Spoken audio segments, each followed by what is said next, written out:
Diving headfirst into gushing over magical girls is akin to expecting a serene swim in the kiddie pool, only to find yourself in the deep end with sharks wearing frilly tutus. I'ma lay it out straight, folks. This show is not for the faint-hearted or those with a strict moral compass pointing due north. We're in the realm of degenerate delights, where the show gleefully dances on the line of tasteful and should I be watching this with the curtains closed, lights off, no lights on, headphones on? Mom, Dad, wife's scattered! Nobody come in! I'm hiding behind this curtain because my kids are looking for me. Right from the get-go, it masquerades as your cookie-cutter magical girl extravaganza, but with a fan service twist so thick, it makes molasses look runny. It's like stumbling upon a Power Ranger episode that's been hijacked by the internet's id, full of moments that make you question, is this still for kids?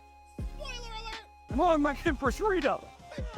It's not. The show's formula, reminiscent of the Powerpuff Girls or Power Rangers, isn't about the punches thrown, but rather the punches to the gut, dealing with the characters' inner turmoil and outer chaos. Except here, every punch is wrapped with a layer of sus that would make even the Powerpuff Girls go, oh yeah?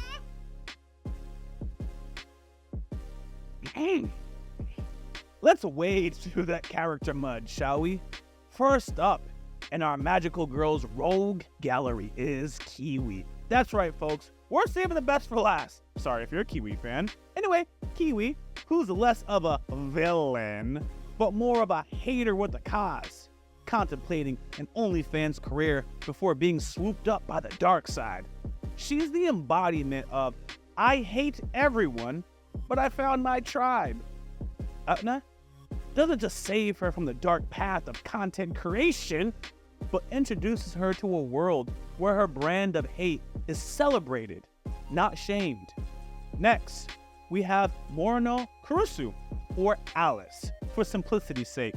She is living proof that loneliness can lead you down some pretty dark alleys, and in her case, straight into the arms of evil. With a mom too busy to notice, and a social circle as wide as a pencil, Alice finds her friends in the least likely of places. An evil organization. Talk about desperate for a sleepover invite. As we peel back the layers of these characters, it's like watching an onion performing a striptease. Unexpected, slightly uncomfortable, but strangely captivating. It's like watching it like this. It's absolutely disgusting, but I can't take my eyes off of it. Like, oh my god, eye contact. Starting up on Tress Magica, my favorite magical girl, Sulfur. When you don't have Buttercup, you have Sulfur. Sulfur is what happens when you take a I don't give a flying F attitude and you give it magical girl powers. Recruited for her exceptional brick-throwing skills, because who needs a magic wand when you have a masonry? She's a testament to the idea that not all heroes wear capes, baby. Some prefer to wield construction materials as weapons.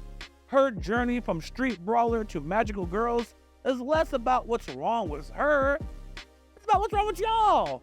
Magenta, on the other hand, is the team mom. Think Mrs. Weasley if she decided to take up magical vigilantism. Her role is less about fighting evil and more about ensuring everyone's had enough to eat before they go out and save the world. It's heartwarming, really, if you overlook the fact that her idea of prep time for a fight is taping her nipples in her vag. I hate to say that I was inserting a joke, but that's literally a plot point.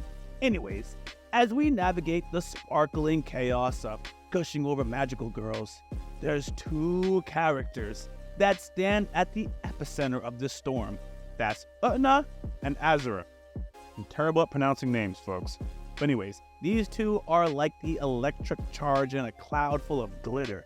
It's only a matter of time before lightning strikes, and when it does, it's both beautiful and devastating. And as I have my fill-in for Buttercup, here is my Mojo replacement. It's Utna, the Dark Temptress, Utna is a conundrum wrapped in an enigma, shrouded in a layer of fan service so thick it would have Alexis Texas jealous. Old school, folks. Some of y'all are way too young. Well, you shouldn't be. If you're watching this, you shouldn't be. Anyways, she's not just a magical girl. She's a force of nature with powers that blur the line between seduction and domination. Her obsession with the magical girls veers into the realm of the addictive.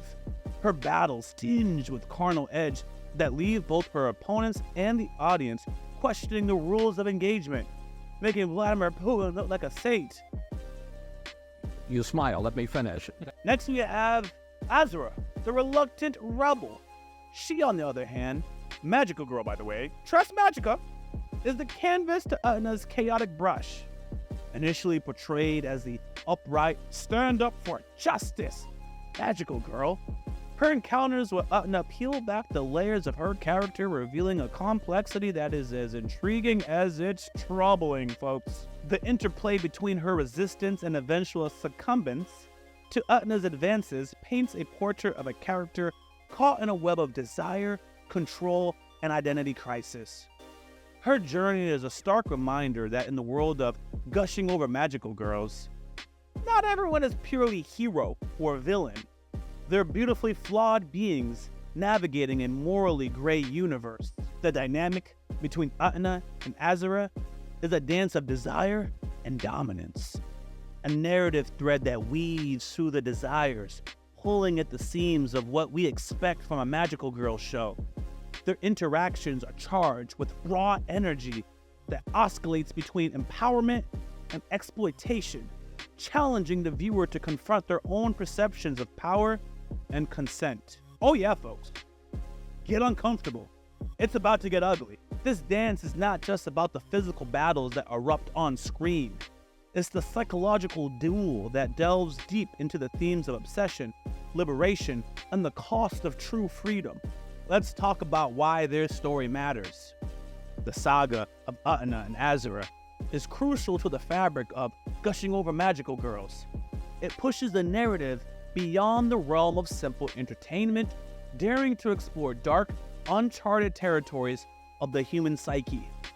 Their story raises uncomfortable questions, demands uneasy reflections, and in doing so, elevates the show from a mere spectacle to a profound exploration of the dark shadows that lurk within us all. As the series marches forward, the evolving relationship between Utna and Azura promises to be a beacon of those who revel in complexity, crave depth in their magical girl escapades, and cherish a story that refuses to be confined by the norms. Their tale is a vivid tapestry of light and dark, a reminder that in the chaos of battle, the lines between love and hate, hero and villain, are often as fluid as the magical energies that swirl around them. So as we gear up for the explosive chapter in their story, let's embrace the madness, the mayhem, and the magic. Gushing Over Magical Girls isn't just a show, it's a journey into the heart of darkness, lit by the neon glow of magical girl wands. And in the midst of the glittering abyss, Utna and Azura stand as beacons of complexity, drawing us deeper into their enthralling dance. Now, as you start reaching the conclusion, just big ups to Utna. I love her character. She's really a sweet girl that loves her friend, and she loves the magical girls. She's doing this for them, folks. She is pushing them towards greatness. Her dark Yami side takes over, and she just wants to play with them and explore what she loves up close and personal. She's borderline a victim too. She is possibly bound to the influence of the dark side. Or is she liberated from the dark side, free to find and release her inner self?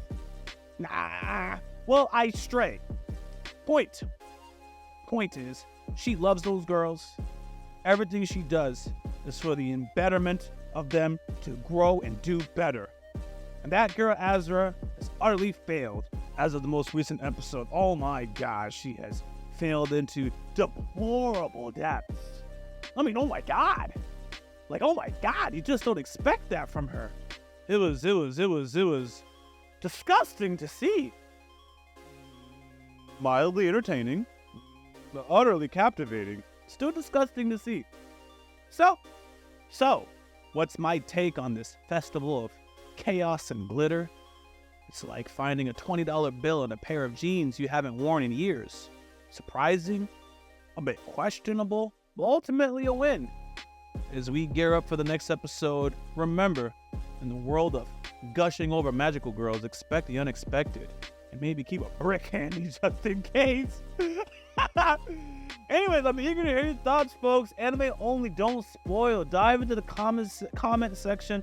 I want to hear what you appreciated. Let's get a slice of pizza, party. Let's get messy here, folks. Until next time, I'm your host, Rocklee. If you guys are new here, know that we post reactions on Yaboyrocklee Reactions in the description of this video. I'm active on Twitter. I'm active on Instagram.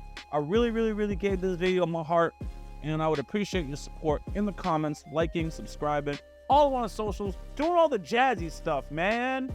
Do all the jazzy stuff. Trying to be great. Trying to do the impossible. Trying to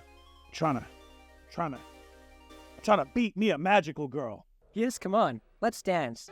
But if you insist. I'm touching myself tonight.